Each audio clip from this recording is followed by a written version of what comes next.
Please remember to like this video as I'm trying to get a message out. Without further ado, let's get into it. 왜 그러세요? 요한나가 하늘나라로 갔어요. 잠시만요. 무슨 말씀이세요, 그게? 무슨 말씀이세요? 어젯밤에 4월 30일. 저의 September 생일입니다. 15th, 2024, Yoanna Oh, a 28-year-old Korean weather presenter, died suddenly, but for 3 months her death remained a secret. It wasn't until December that Korean media finally reported it. Even then, no one knew why. Her colleagues refused to speak. Then, in late January 2025, the truth surfaced. A petition from her family reached the Seoul police. Investigators discovered a 17-page note hidden inside her phone.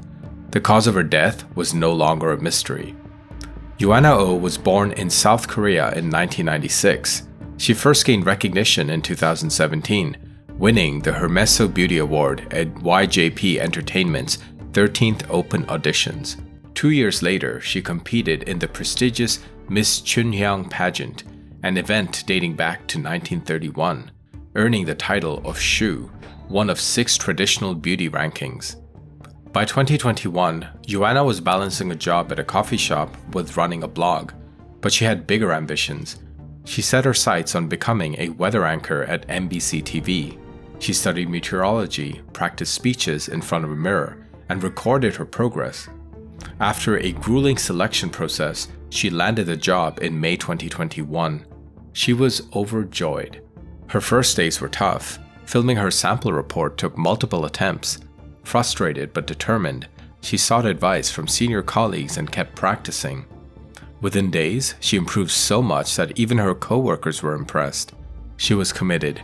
Every broadcast mattered. The first time she saw herself delivering the weather live on TV, she couldn't contain her excitement, twirling in circles of joy. She approached each broadcast with a bright smile and unwavering passion. In an interview, she emphasized the importance of clear, precise speech. Though her segment lasted just 90 seconds, she knew those brief moments could impact people's daily lives. Her dedication paid off. Audiences took notice. Before long, she became one of MBC's TV's most important weather presenters. In September 2021, Yoanna Oh was given a major opportunity. She was selected to replace the Today News weather anchor who had been absent without explanation. It was a critical time slot, 6 to 7 a.m., when countless viewers relied on weather updates to start their day. Determined to prove herself, Yoanna prepared meticulously. She arrived at the station before dawn, gathered meteorological data, wrote her own scripts, and coordinated with post-production. But this was the start of a nightmare. After the weather forecast team leader who had supported her was transferred, the original Today News weather anchor returned. Along with senior colleagues who resented Yoanna for stepping into the role, they began isolating her, turning her into a scapegoat. When a senior weather anchor made an error during live broadcast, they blamed Yoanna, accusing her of writing an incorrect script. This mistreatment escalated. When new employees joined, they forced Yoanna, who had already finished her shift, to return to the station to train them. They humiliated her in front of colleagues, blaming her for problems she didn't cause, and warning that the entire team's performance would suffer just because of her. Under the guise of mentorship, they subjected her to relentless criticism, making her feel incompetent. They forced her to attend lengthy lectures, sometimes lasting hours, using them as a tool to assert control. The constant pressure and hostility took a severe toll on Yoanna's mental and emotional well-being. On March 22, 2022, overwhelmed by the stress, she called her mother in distress. "Mom, I'm going crazy and I can't breathe," she confessed, revealing the unbearable weight she was carrying. To cope, Yoanna turned to yoga and exercise. She was also an F45 trainer and coach. She was invited to appear as a guest on the popular Korean variety show Quiz on the Block. On the show, she spoke about her love for her job and her gratitude towards her viewers who supported her. She shared her determination to continue working hard, hoping to earn even greater recognition. But when her colleagues learned about her appearance, they ridiculed her. With condescension, they sneered, "What could you possibly have to say on Quiz?" A leaked screenshot from MBC's workgroup chat exposed their cruelty. They mocked her, comparing her to Yeon-jin, the antagonist from The Glory, known for her ruthless bullying. They twisted the narrative, painting themselves as the real victims. These are just a sample of the messages from the group chat. "Oh, Yoanna is completely insane. Let's leave the chat. She smells. That bitch talked back when we were giving her attention. Even Yeon-jin was good at broadcasting. She's just playing the victim. We are the victims." But the irony was clear. They weren't the victims. They were the real Yeon-jins. The relentless harassment took a devastating toll on Yoanna's mental health. She suffered from insomnia. However, needing to wake up early for work, she resorted to sleeping pills. Over time, she developed a resistance to them and eventually began mixing them with alcohol to force herself to sleep. The side effects were brutal. She overslept and she was late for work. The senior anchors seized the opportunity. They mocked her in their group chat, calling her a lunatic who reeked of alcohol and didn't shower before broadcast. Yoanna sought psychological counseling at nearly 10 different mental hospitals. Doctors consistently diagnosed her with depression. Her consultation records painted a heartbreaking picture. She felt scared at work, constantly aggrieved, and could only repeat, "I'm sorry," at the office. She gathered the courage to speak out. She reported the bullying to MBC's TV senior management, hoping they would intervene. But they dismissed her. No workspace bullying, they insisted, no wrongdoing. Because she was a freelancer, presenting both weekday and weekend forecasts, she wasn't protected under South Korea's Labor Standards Act. Legally, she had no rights, no shield, no recourse. Her tormentors knew this, and with no consequences for their actions, they became even bolder.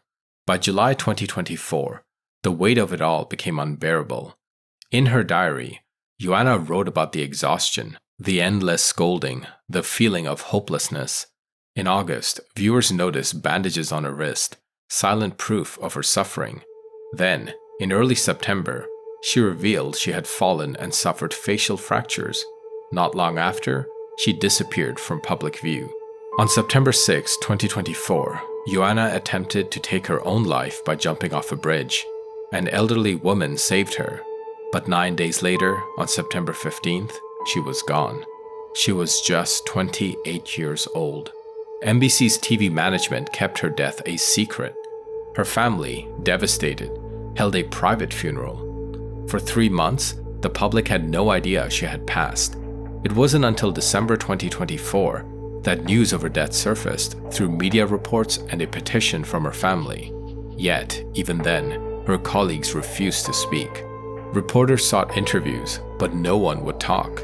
In January 2025, Yoanna's family took action.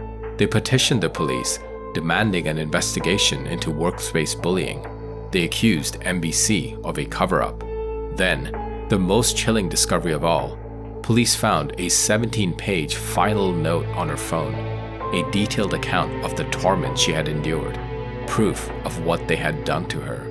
During an interview, Yoanna's family publicly named the senior weather anchors they held responsible for tormenting her: Park Hee-ming, Choi Ya-lee, Lee Hun-sung, and Kim Ga-young. They say Lee Hun-sung and Kim Ga-young in particular had pushed Yoanna to the point of no return.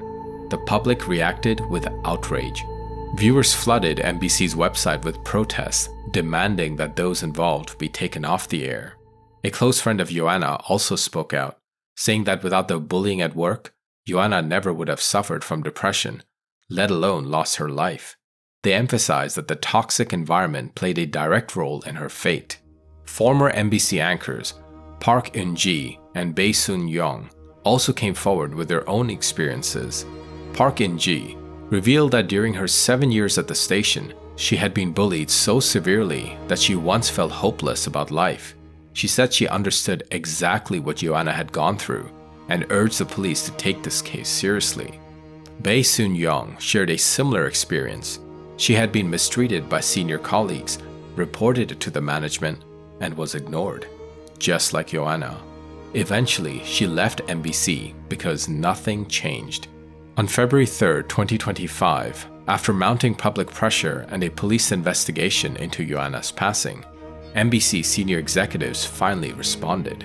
But instead of taking responsibility, they downplayed everything. They claimed Yoanna wasn't a formal employee, just a temporary worker with a labor contract. They insisted management barely knew her and never received any complaints from her. Then, they blamed her.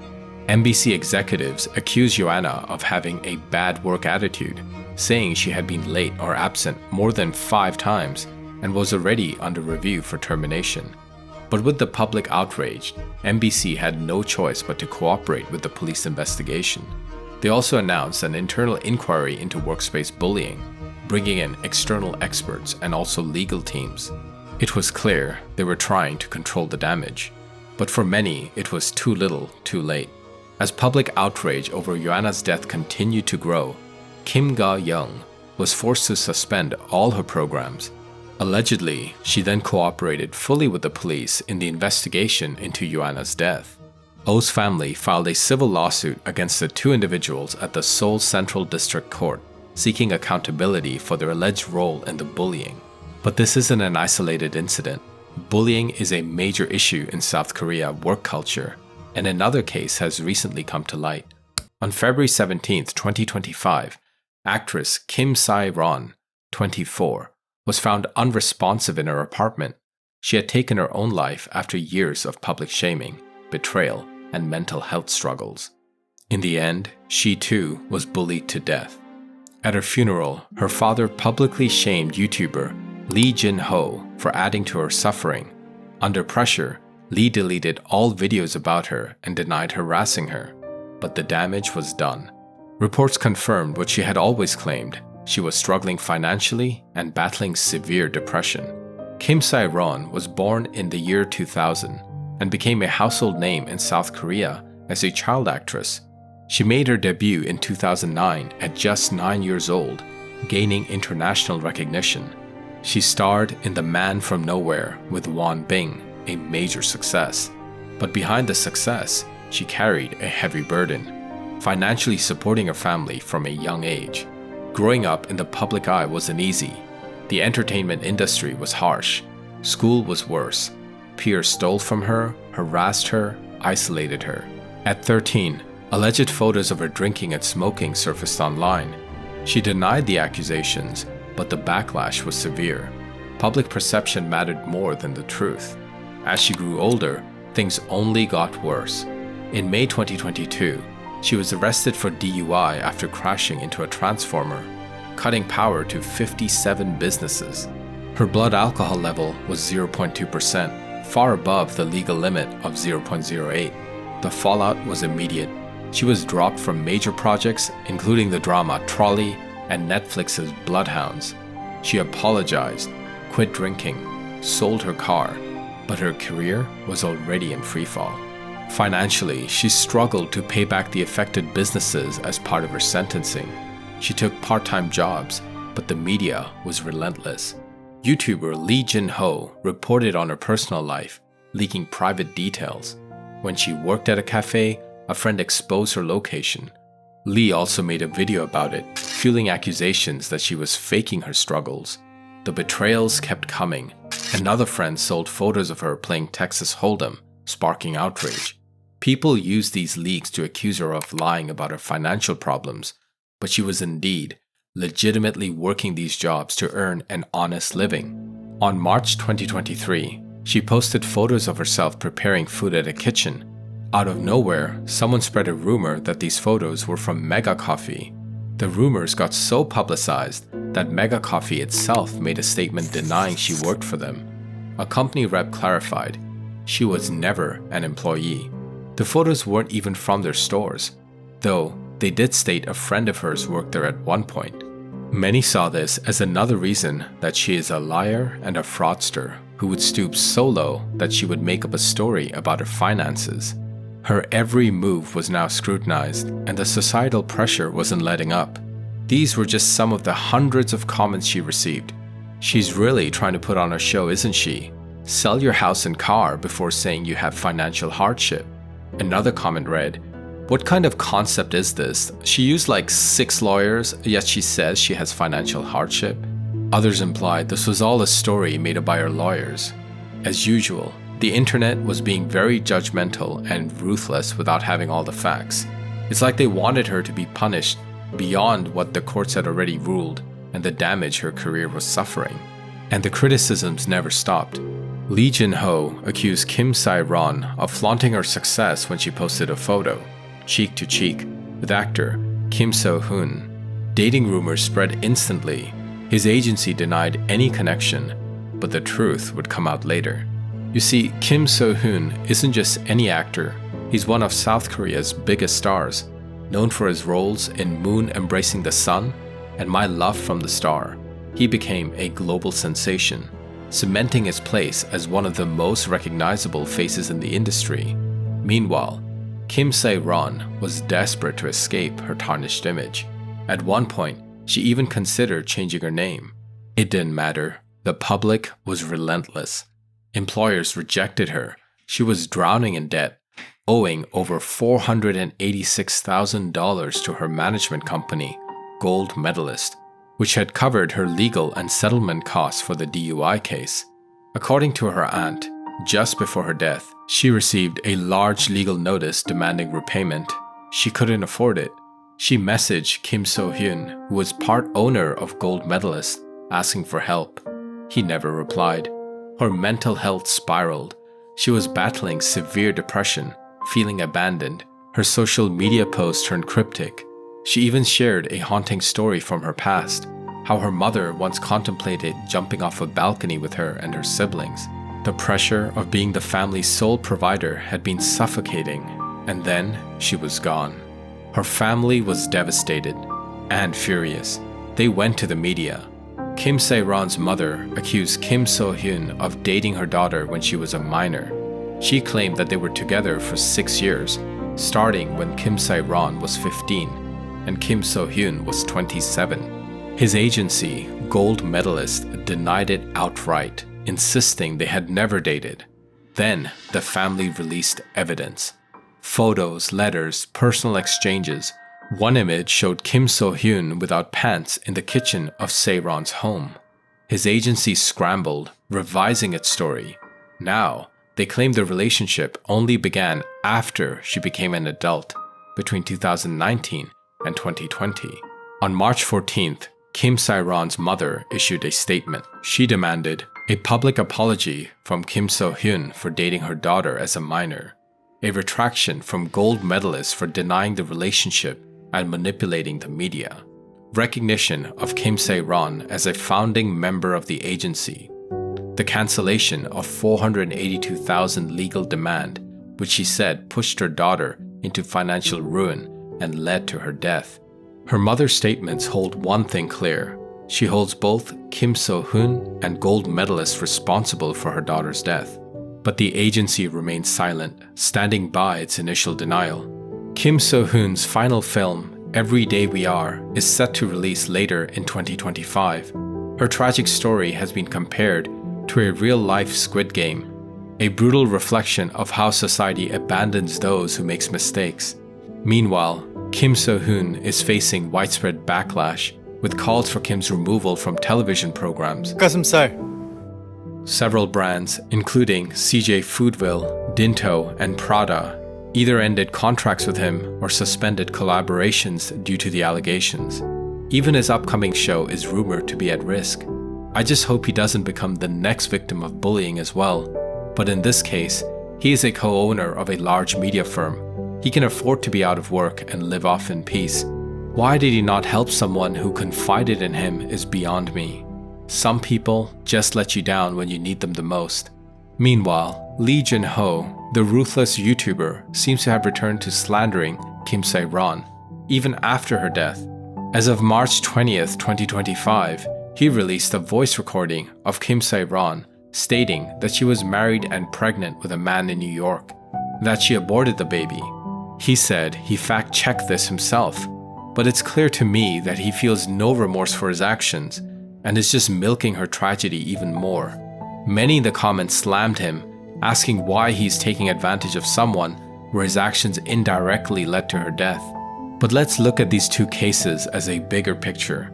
Two hard-working, talented individuals, Kim sae-ron and Yoanna Oh, face relentless bullying, one from society, another from their workplace.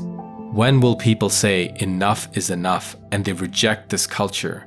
This culture who punishes the bullied and who allows the bullies who slander to get away with little to no consequences. Different battles, same tragic ending. Their stories are a sobering reminder. Cruelty, whether in the form of public humiliation, betrayal, cyberbullying, can kill. Words matter, and sometimes they destroy. I'm Victor from Crimeanatomy. Thanks for watching. Please leave a like on this video and consider subscribing if you haven't already. Stay safe, guys, and I'll see you in the next one.